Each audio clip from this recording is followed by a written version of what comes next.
Im Süden der Stadt Solothurn, im alten Bierdepot, ein Angebot, das ich lange nicht wahrgenommen habe. Das Museum Mentor. Aber irgendwann packt mich der Bunger.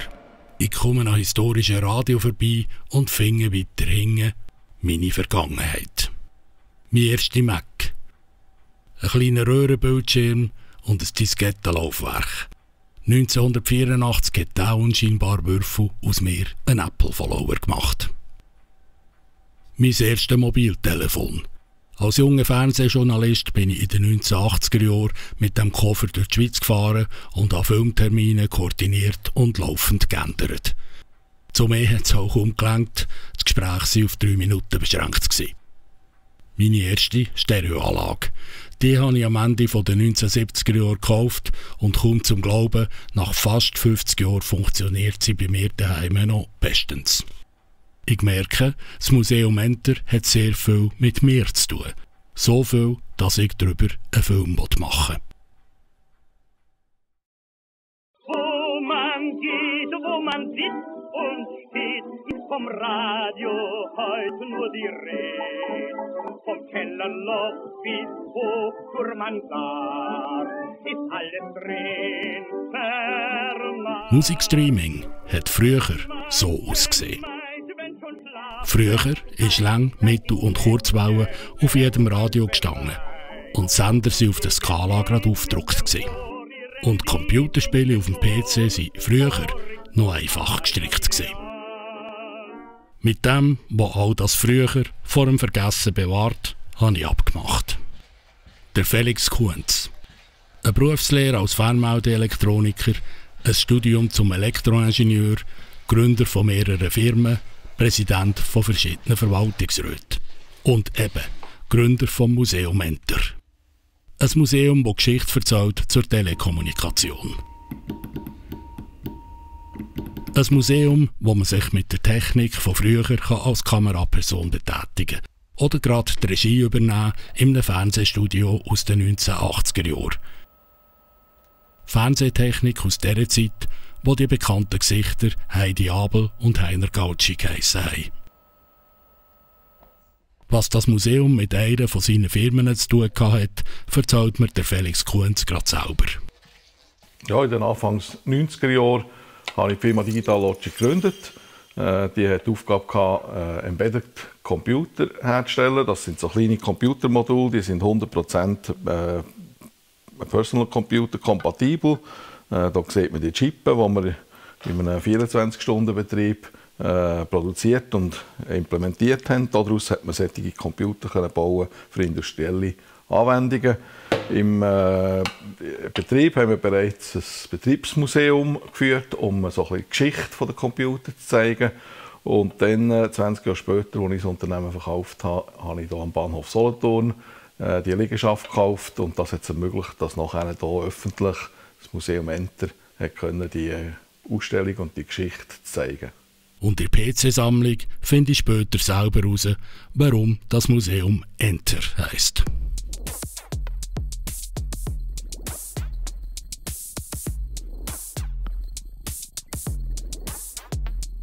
Das Museum Enter war also zuerst ein Computermuseum. Aber bald ist mehr dazugekommen. Noch einer ist der Felix Kuntz.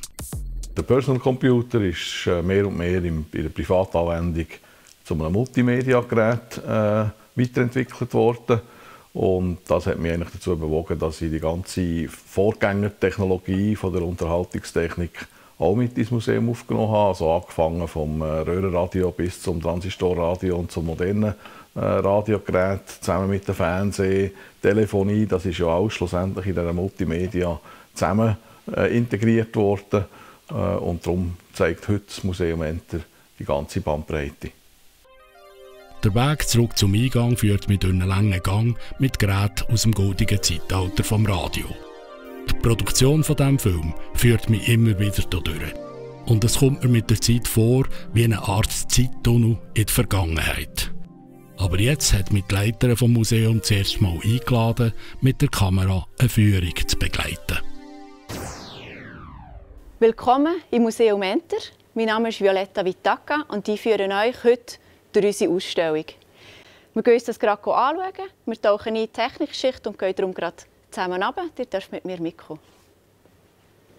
Und schon geht es ab ins Untergeschoss auf dieser geführten Zeitreise in die Vergangenheit. Wir sind hier in den 60er Jahren angekommen. Wie das etwa so getönt hat, würde ich euch gerne kurz vorzeigen. Zum Beispiel anhand hier von diesem Defiphon. Ein Defiphon, ich kann es vielleicht mal in die Runde geben, ist so ein Band mit einer Endlosschlaufe. Da hat ein Kunststoffband drauf und da ist bis zu 4 Stunden Musik drauf gespeichert.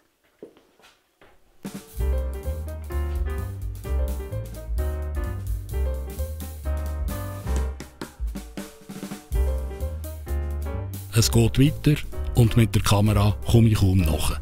Aber es ist sowieso klar, später muss ich mir ein paar Sachen noch einmal in aller Ruhe anschauen. Wieder voll dabei bin ich bei den PC. Hier sind wir jetzt angekommen bei der ersten Generation der PCs von IBM. Wir sind in den 80er Jahren. Anfangs 80er Jahre hat IBM die PCs auf den Markt gebracht. Das Gerät hat 30.000 bis 35.000 Franken gekostet und hat etwa ein Tausendstel so viel können, von dem, was unsere Smartphones heute können. Man hat das Gerät bedient mit verschiedenen Befehlen. Ich zeige euch mal, wie so etwas ausgesehen hat. So läuft jetzt zum Beispiel gerade das Indexprogramm, das auflistet, was auf dem Gerät drauf ist. Und weiter geht es zu einer anderen Ikone von unserer Computerwelt. Wir sind hier in unserer Apple-Sammlung, unserer Apple-Ausstellung. Das ist eine der wenigen so kompletten Apple-Sammlungen der Welt. Fängt selbstverständlich an mit dem Apple I. Der Apple I ist genau die grüne Leiterplatte, die ihr hier innen seht, die bestückt ist. Der Steven Wozniak und der Steve Jobs haben die 1976 in der Garage daheim von den Eltern von Steve Jobs zusammengebaut. Nach dem Apple I ist es weitergegangen, sie haben das Produkt weiterentwickelt. Ich schlage vor, wir gehen vielleicht gerade ein bisschen zusammen durch und entdecken die Sammlung gemeinsam. Nach der Apple-Sammlung geht es zurück in die spannenden Anfänge der Computergeschichte. Wir stehen hier vor einem Nachbau von einem der ersten Rechner von 1941, von Konrad Zuse. Diesen Nachbau hier hat ein Schweizer Ingenieur gemacht. Er hat 5 Jahre daran gearbeitet, hat genau das Modell von einem Mikrocomputer nachgebaut mit modernen Komponenten. Und ich zeige euch jetzt mal, wie das funktioniert. Wann hast du Geburtstag? Was ist dein Geburtsjahr? 12. Juli 2000. 12. Juli 2000. Gut. Gebe ich das hier ein, in das Programm 1. Du darfst zuschauen, dass ich das richtig mache. 12. 07. Für den Juli. Und man sieht, wie er rechnet, jede einzelne Position.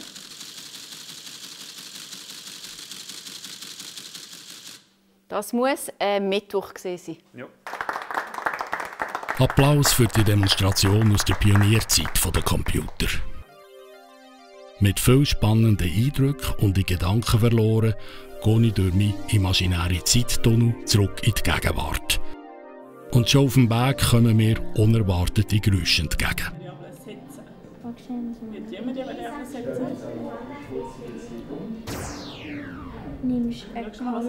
Höchst moderne Computer treffe ich hier an. Und eine Gruppe von Mädchen, die ziemlich konzentriert arbeiten. Es geht um das Programmieren von einer App. In der Ausschreibung hat es geheissen, Hack an App, Herbstferienprojektwoche für smarte Girls, 11 bis 14 Jahre. Eine Zusammenarbeit zwischen der Fachhochschule Nordwestschweiz, einem Museum Enter und einer Informatikfirma. Und schon wird mir erklärt, was hier abgeht. Also am Anfang haben wir einfach eine App designt und jetzt haben wir angefangen sie zu programmieren.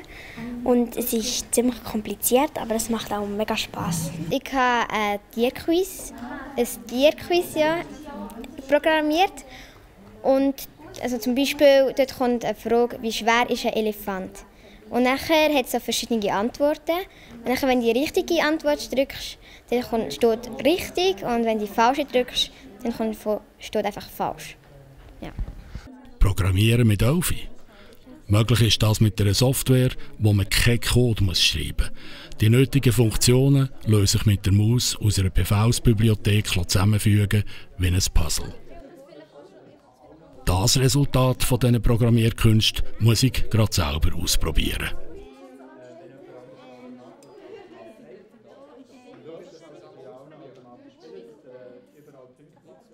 Glück gehabt. Mitten in dieser Mädchenschar entdecke ich Christine Enkist von der Fachhochschule Nordwestschweiz. Wir wollen diesen jungen Leuten auch zeigen, was IT ist. Informatikberufe oder auch andere technische Berufe, die sind im Alltag oft nicht so sichtbar. Man sieht vielleicht mal auf Netflix den nerdigen Einzugänger, der lange Codes in die Tastatur reinhaut. Aber IT ist noch viel, viel mehr. Das ist auch sehr viel Kreativität, Lösungsfindung braucht es. Es braucht Teamfähigkeit, Kommunikationsfreude. Man muss sich gut hineindenken in die zukünftigen Anwender. Das gehört also auch zur IT dazu. Das wollen wir diesen Mädchen zeigen. Und dass es nur Mädchen sind, das hat seinen Grund. Frauen sind immer noch sehr fest untervertreten in technischen und Informatikberufen. Technologie, das ist aber heutzutage überall drin. Das wird auch weiterhin so sein. Und uns ist es ein grosses Anliegen, dass alle mithelfen, wenn es um die Gestaltung von unserer Zukunft geht. In dieser Jugend liegt unsere Zukunft. Und in diese Zukunft schaut auch das Museum Enter. Jugendförderung ist für uns zentral. Wir wollen uns ja nicht nur mit der Vergangenheit beschäftigen, sondern vor allem anschauen, dass diese Technikgeschichte weitergeschrieben wird. Darum gibt es, seit das Museum Enter gibt, bieten wir Elektronik-Workshops an für Kinder und Jugendliche, wo wir sie an das Thema auf eine spielerische Art herführen. In der Technikwelt Enter mit der Academy werden wir das Angebot weiter ausbauen und darum sind für uns so Kooperationen wie mit der Fachhochschule Nordwestschweiz natürlich sehr wichtig. Zurück in die Vergangenheit komme ich ein paar Tage später. Ich wollte mir mal die alten Radio aus den 40er und 50er Jahren vom letzten Jahrhundert etwas genauer anschauen. Faszinieren tun mich vor allem die fantasievollen Sender anzeigen. Sie enthalten die Namen der grossen Radiostationen aus einer längst vergangenen Zeit. Und ich lehre dabei, in der Schweiz hat es früher überraschend viele Hersteller gegeben von solchen Radioapparaten.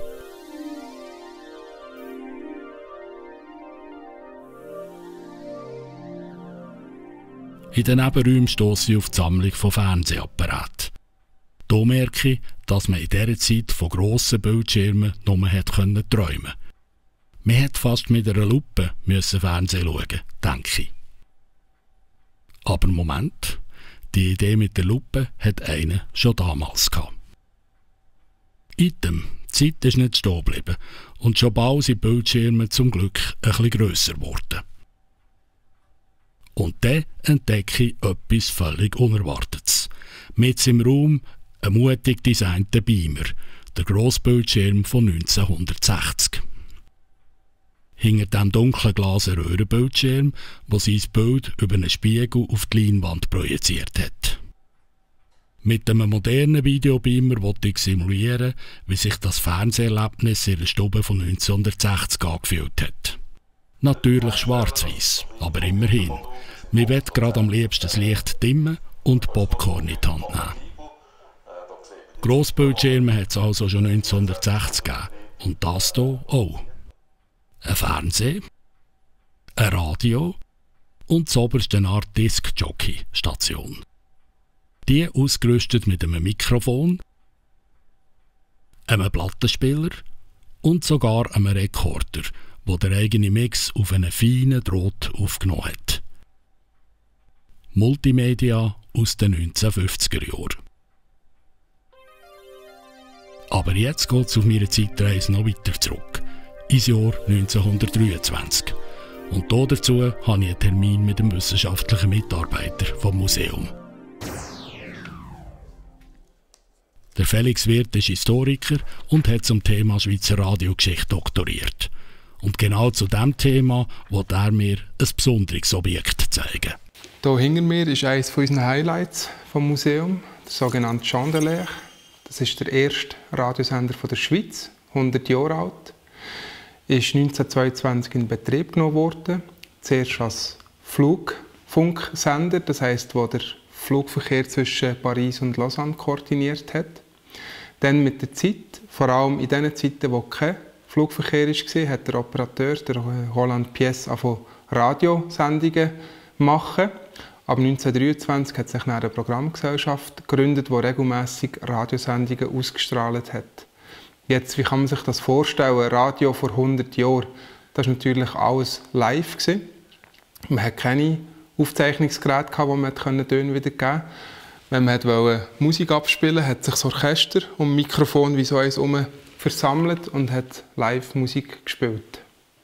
Jetzt stellt sich natürlich die Frage, wer konnte Radio hören 1923, also in der Anfangszeit des Radio in der Schweiz. Man kann sagen, es waren sehr, sehr wenige Leute. Es waren anfangs 500 Konzessionen gelöst, anfangs von 1923. Wie hat man gehört, mit welchen Geräten? Das waren genau solche Empfänger, wie wir hier haben, die oben drauf 2 Röhren hatten. Und dank der freiwilligen Technikergruppe haben wir ein Experiment aufbauen, um nachzustellen, wie man Radio empfangen vor 100 Jahren. Wir haben hier die Quelle, ein Tonbandgerät, das Musik abspielt. Das geht hier über einen Messsender. Und der hier erzeugt das Signal, das man hier sieht, auf dem Oszilloskop. Also das ganze Ensemble hier ist sozusagen der Sender, den es heute hier bei uns natürlich nicht mehr gibt mit dieser Leistung. Und das simuliert die Sendung, die hier reinkommt. Und ich kann jetzt hier anlassen, also die Heizung anlassen. Man sieht hier auch die Batterie, das ist die Speisung. Und den Sender suchen.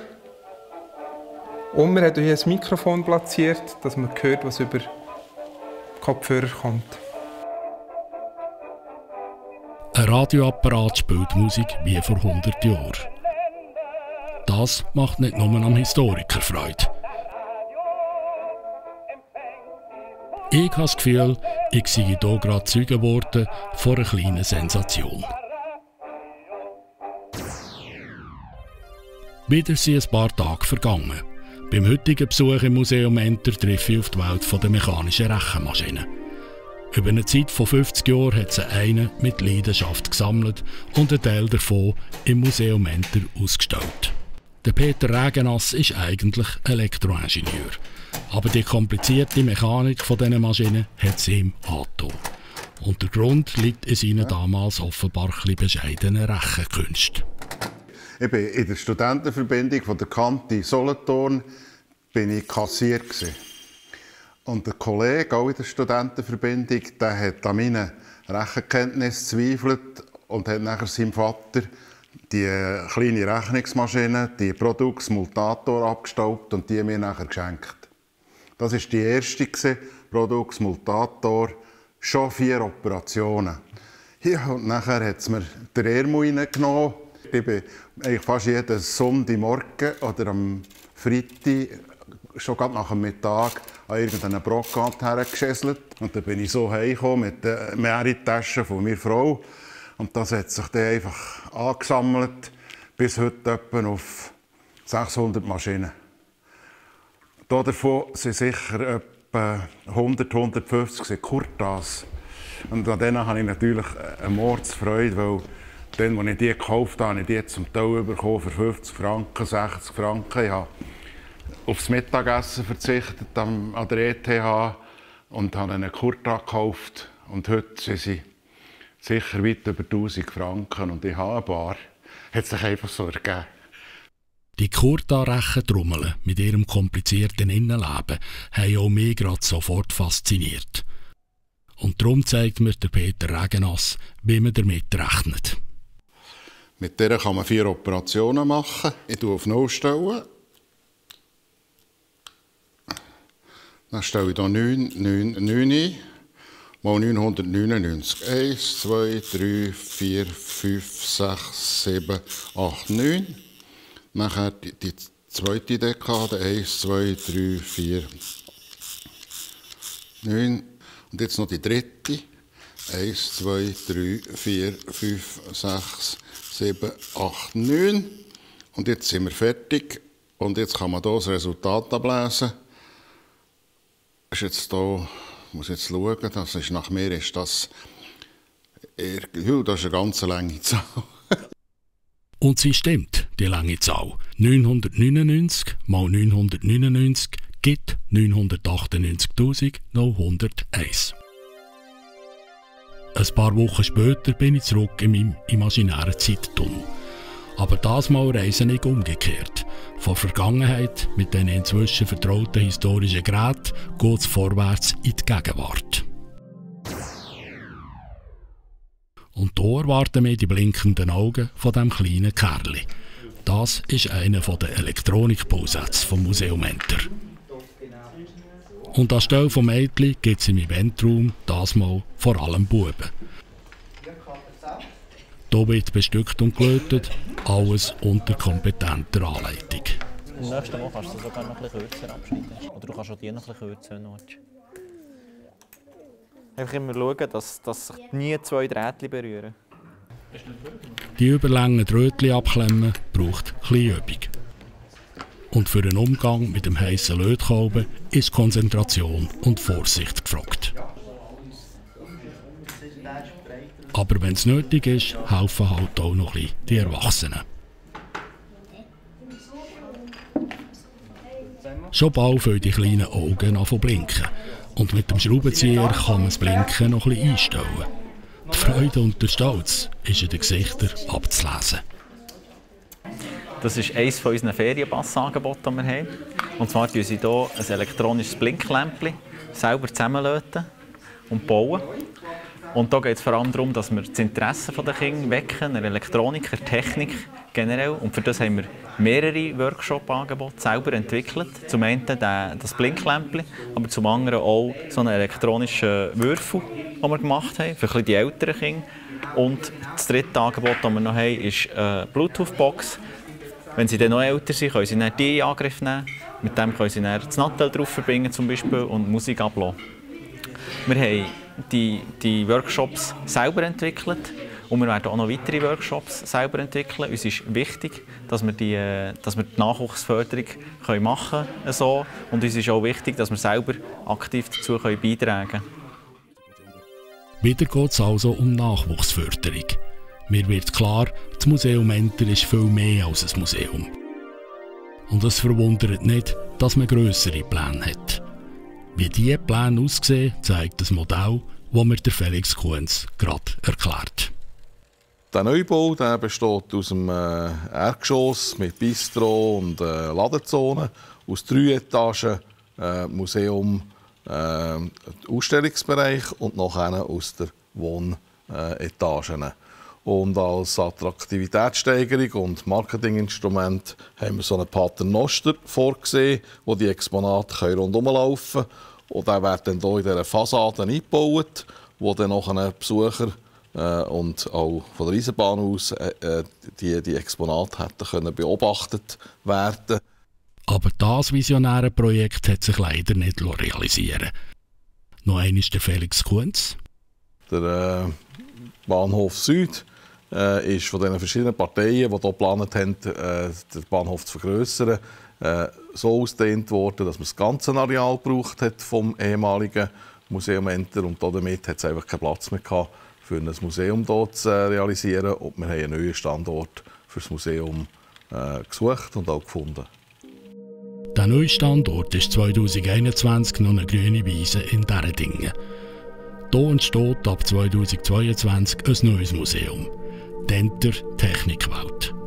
Ein modernes Ausstellungskonzept, ein Bistro, eine Akademie, ein Elektronik- und Museumsshop. Die Eröffnung im November 2023. Und für den Neubau hockt der Felix Kuhns auch mal selber in Bagger und bringt mit dem Lastwagen einen Teil vom Aushub in die Deponie. Das ist aber eine andere Geschichte. Für mich ist klar, auch an dieser Geschichte bleibe ich dran, zusammen mit meiner Kamera.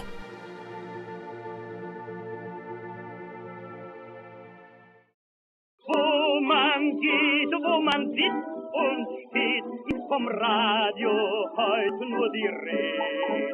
Vom Kellerloch bis hoch zur Mansard ist alles drin vermacht. Manche meint, wenn schon Schlafenszeit, steigt ins Bettchen Empfangsbereich. Singen dies mit dem Ohr ihren Lieblingstenor, horizontal ideal.